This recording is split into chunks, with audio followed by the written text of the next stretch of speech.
So class एक तो सबसे पहले वो क्वेश्चन डिस्कस कर लेते हैं जो मैंने अभी दिया। क्वेश्चन ये था कि FeCN6 4 माइनस, और किस किस ने कर लिया क्लास में, जरा एक बार हैंड तो रेज करें आप लोग। हाँ बोलो।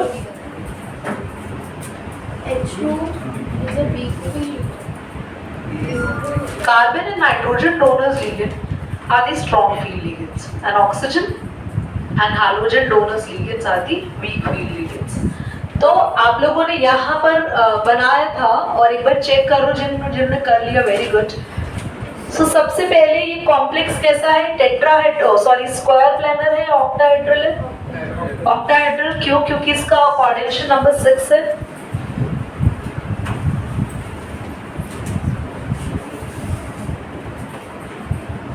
तो एक मिनट, Fe का वैसे तो इलेक्ट्रॉनिक कॉन्फ़िगरेशन 3d6 4s2 होता है।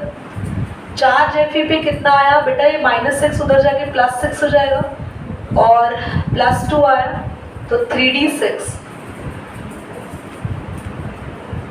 तो आपके पास 1 2 3 यहाँ पे, बाकी के इलेक्ट्रॉन ऊपर जंप करेंगे या नीचे। देखो अब मैं एक ही डायग्राम से दोनों केस समझा रही हूँ। पहले मैं Cn का केस अगर बताऊं तो Cn is basically a carbon donor ligand. बेटा Cn तो हर हाल में ना स्ट्रॉन्ग ही है, चाहे वो Cn लिखा जाए या Nc लिखा जाए, चाहे N से डोनेट करे या C से डोनेट करे, वो हर हाल में स्ट्रॉन्ग फील्ड लिगेंड है।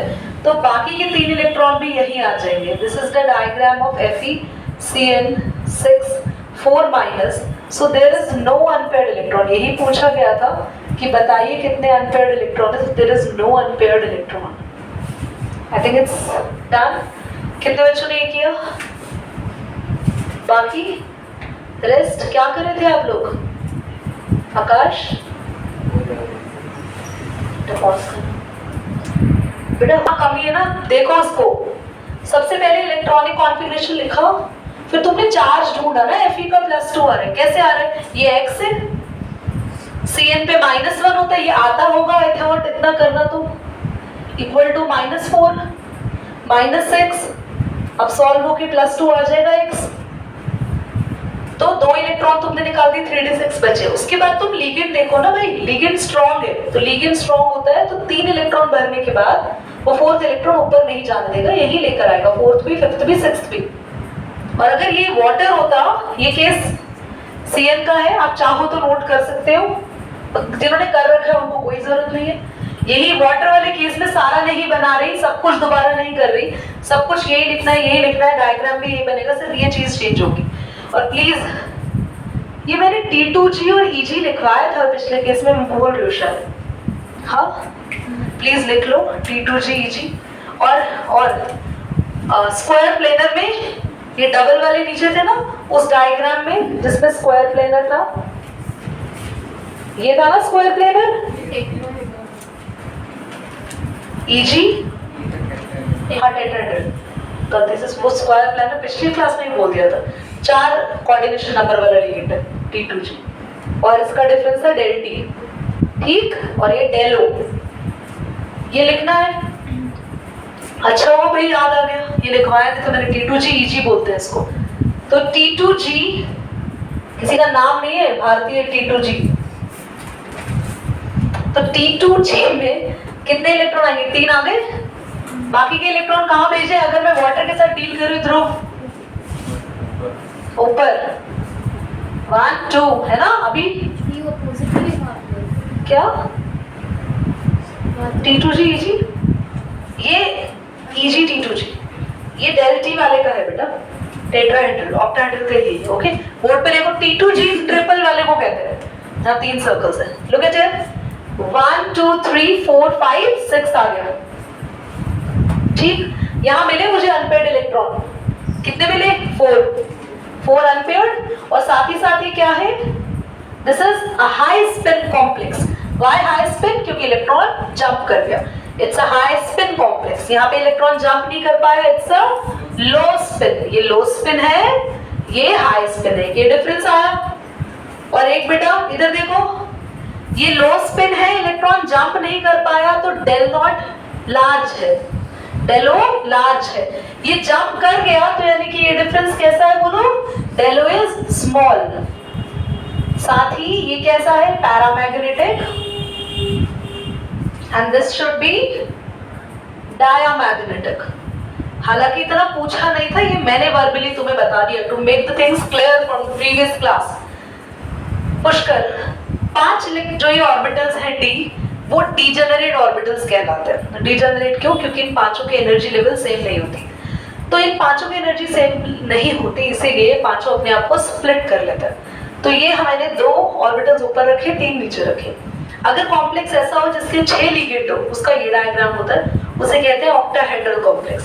अगर कॉम्प्लेक्स ऐसा हो जिसके अंदर 4 लिगेंड हो, फॉर एग्जांपल Fe के साथ मैं तुम्हें Cl देती 4, तो ये है मेरे पास यहाँ पे टेट्राहेड्रल और उसका ये डायग्राम होता है, उसको उल्टा होता है, 2 वाले नीचे सर्कल, 3 ऊपर।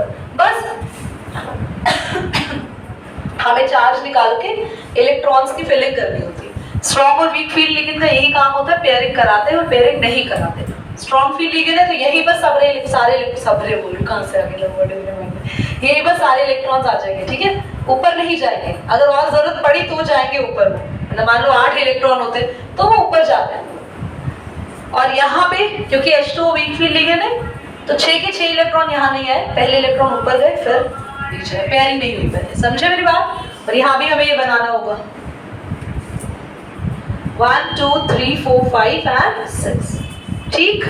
ऑफ करो एक बार, मतलब चलिए तो क्लास स्टार्ट करेंगे।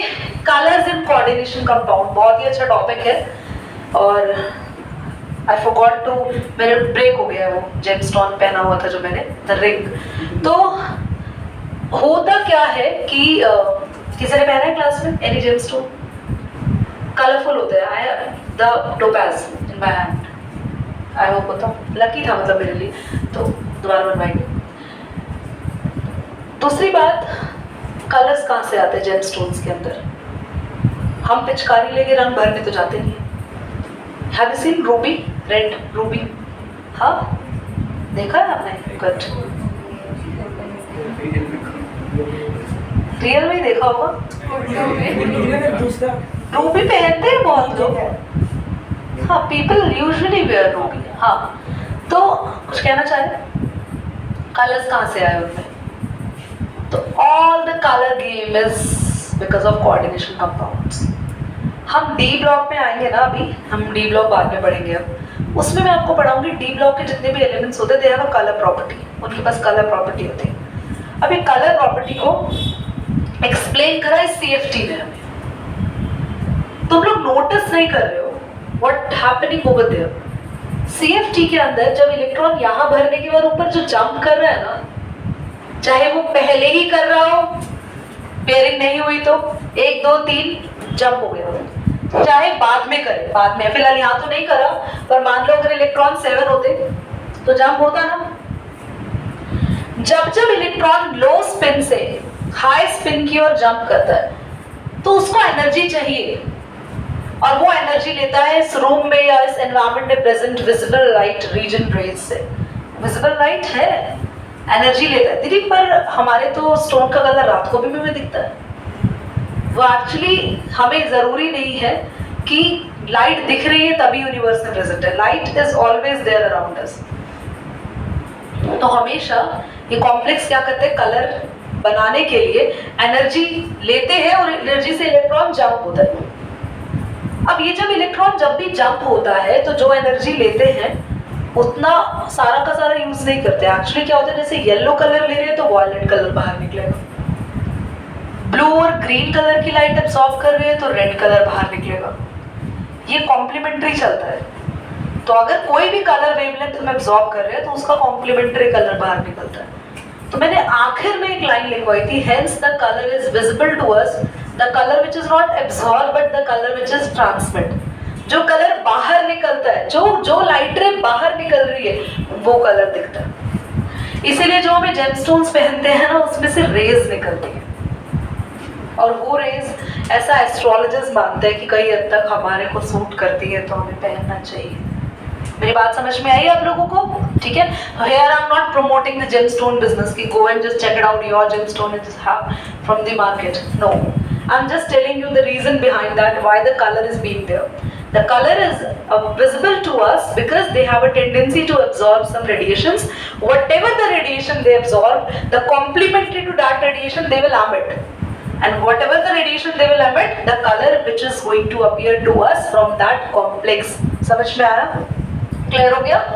और अब आते हैं मेटल्स भी कुछ कलरफुल होती है. खैर मुझे डी ब्लॉक में पढ़ाना था.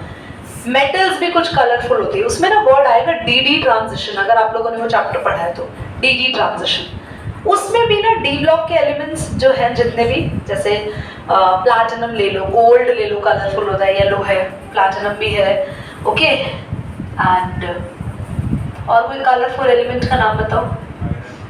आयरन है, कॉपर है. हाँ, तो ये सारे कलरफुल एलिमेंट क्यों है? इनके अंदर भी कलर का रीजन यही है कि ट्रांजिशन होता है, इलेक्ट्रॉन जंप करते रहता है. अब इसको ज्यादा डिटेल में पढ़ेंगे नेक्स्ट चैप्टर में, ठीक है. करो इसको पॉज. हेडिंग डालेंगे कलर्स